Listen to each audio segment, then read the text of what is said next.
नमस्कार दर्शक बंधु।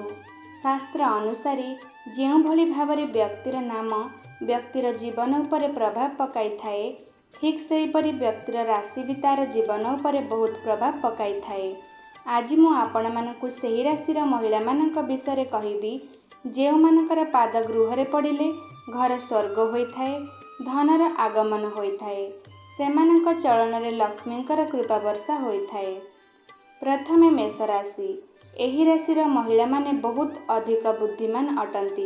ଯେଉଁ ଘରେ ଏହି ରାଶିର ମହିଳାମାନେ ରହିଥାନ୍ତି ସେହି ଘରେ କୌଣସି ଜିନିଷର ଅଭାବ ହୋଇନଥାଏ। ଏହି ରାଶିର ମହିଳାମାନେ ଗୁରୁଜନମାନଙ୍କର ସମ୍ମାନ କରିଥାନ୍ତି ଏବଂ ଘର ପରିବାରର ବିଶେଷ ଧ୍ୟାନ ରଖନ୍ତି। ଦ୍ୱିତୀୟରେ କର୍କଟ ରାଶି। ଏହି ରାଶିର ମହିଳାମାନେ ବହୁତ ଅଧିକ ବୁଦ୍ଧିମାନ ହୋଇଥାନ୍ତି। କମ୍ ଟଙ୍କାରେ ବି ଘରକୁ ଭଲ ଭାବରେ ସବୁକିଛି ଠିକ୍ ଭାବରେ ମ୍ୟାନେଜ କରିନିଅନ୍ତି। ନିଜର ବିଧିମତ ଦ୍ୱାରା ଏମାନେ ସବୁବେଳେ ନିଜର ଭବିଷ୍ୟତକୁ ସୁରକ୍ଷିତ ରଖିଥାନ୍ତି।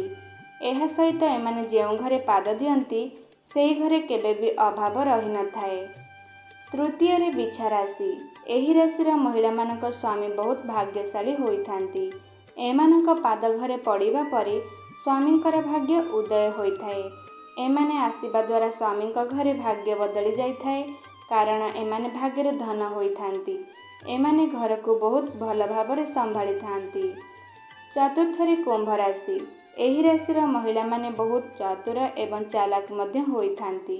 ନିଜର ବୁଦ୍ଧିମତ ଦ୍ୱାରା ଏମାନେ ସବୁବେଳେ ନିଜର ଭବିଷ୍ୟତକୁ ସୁରକ୍ଷିତ ରଖିଥାନ୍ତି ଏବଂ ପରିବାରର ସବୁ ଲୋକମାନଙ୍କୁ ସାଥିରେ ନେଇ ଚାଲିବା ଏମାନଙ୍କୁ ଭଲ ଭାବରେ ଜଣାଥାଏ। ତେବେ ଦର୍ଶକ ବନ୍ଧୁ, ଏହି ଚାରୋଟି ରାଶିର ଝିଅମାନେ ଯେଉଁ ଘରେ ପାଦ ଦିଅନ୍ତି ସେହି ଘରେ ହୋଇଥାଏ ଧନର ବର୍ଷା। ଆଶା କରୁଛି ଆପଣମାନଙ୍କୁ ମୋର ଏହି ଭିଡ଼ିଓଟି ନିଶ୍ଚୟ ପସନ୍ଦ ଆସିଥିବ। ପସନ୍ଦ ଆସିଥିଲେ ଆମ ଚ୍ୟାନେଲକୁ ଲାଇକ୍, ସେୟାର ଓ ସବସ୍କ୍ରାଇବ୍ ନିଶ୍ଚୟ କରନ୍ତୁ। ଧନ୍ୟବାଦ।